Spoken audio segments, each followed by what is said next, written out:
포털 기업 네이버는 청년 스타트업의 아이디어를 탈취해 폐업에 이르게 했다는 의혹에 휩싸였습니다.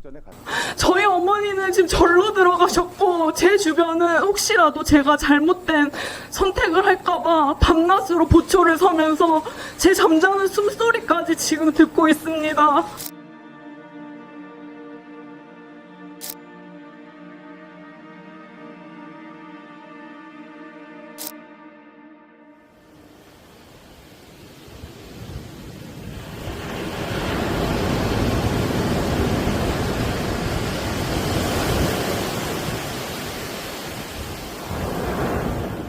When I first met her, she seemed like a cheerful and bright person, always smiling. That was until I learned about everything she had been through.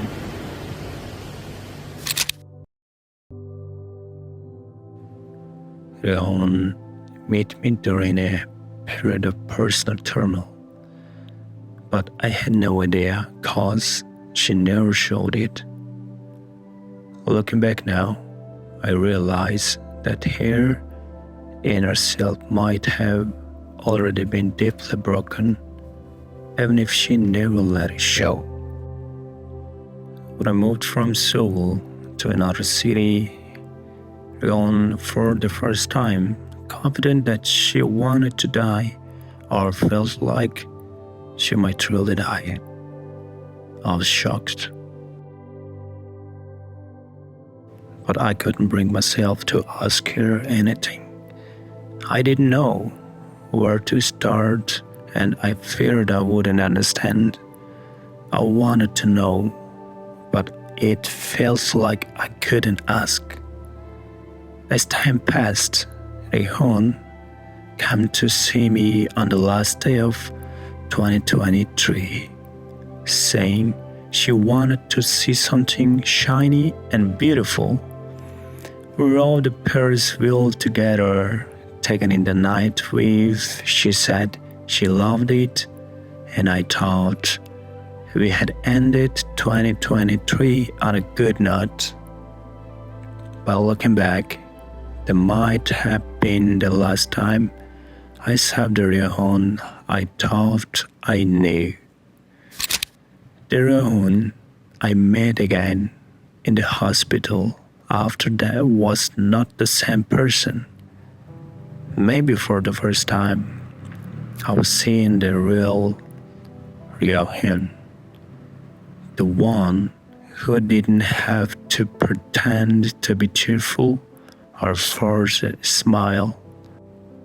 I volunteered to be her guardian, cause she seemed so fragile, so in danger.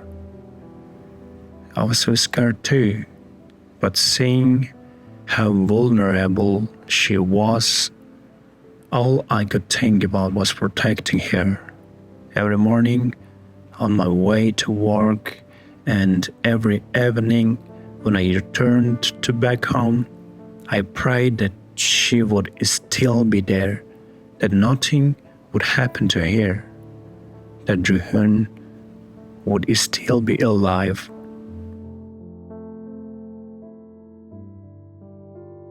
For the past 8 months, there hasn't been a single day where Rehan didn't cry. Her tears would come out of nowhere. And they weren't the kind of tears you could easily brush up. It felt as though all her pent-up pain, pressure, and anger were erupting uncontrollably. Watching her like this broke my heart, because all I could do was be there. My only goal was for her to spend just one day without crying, but I realized that was something I couldn't achieve.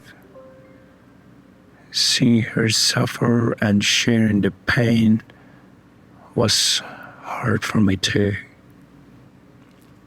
All I could give her was the promise that I wouldn't remain by her side unwavering. I wanted her to know that even if the whole world seemed to betray her, I would be there, providing endless support and assurance that her sadness and suffering would one day end. I tried to comfort her, letting her cry and realize her pain while I cried silently in my heart. Still, I felt grateful that she allowed me to be part of this journey. The thought of her enduring this pain alone when I wasn't around was something I couldn't bear. For the past 8 months, Ryohan's world was limited to what she could see from her window, lying in her room, her small fish tank, and a few friends were all she had to talk to, along with colleagues who shed tears with her. Then, one day, as I was heading to work, she waved to me from the window. Bye bye, baby. From the moment on, I started showing her glimpses of the outside world, the ocean at night, where it was a kite, and the changing season in the park near her home. I hoped to fill her world with beautiful moments like blooming flowers. I may never fully understand everything about Rehan's life or the depth of her pain, but spending time with her has taught me too that no one truly knows what the struggles lie behind someone's smile. Depression can be invisible right in front of us. I know her tries hard not to break down in front of me, but I want to tell her that she doesn't have to. If the rain keeps falling, I will stand with her in the storm. It's okay to get wet. Let's face the rain together and look for the rainbow that follows. No matter what happens or what choice she makes, I will be here, protecting her, cheering her on, and staying by her side.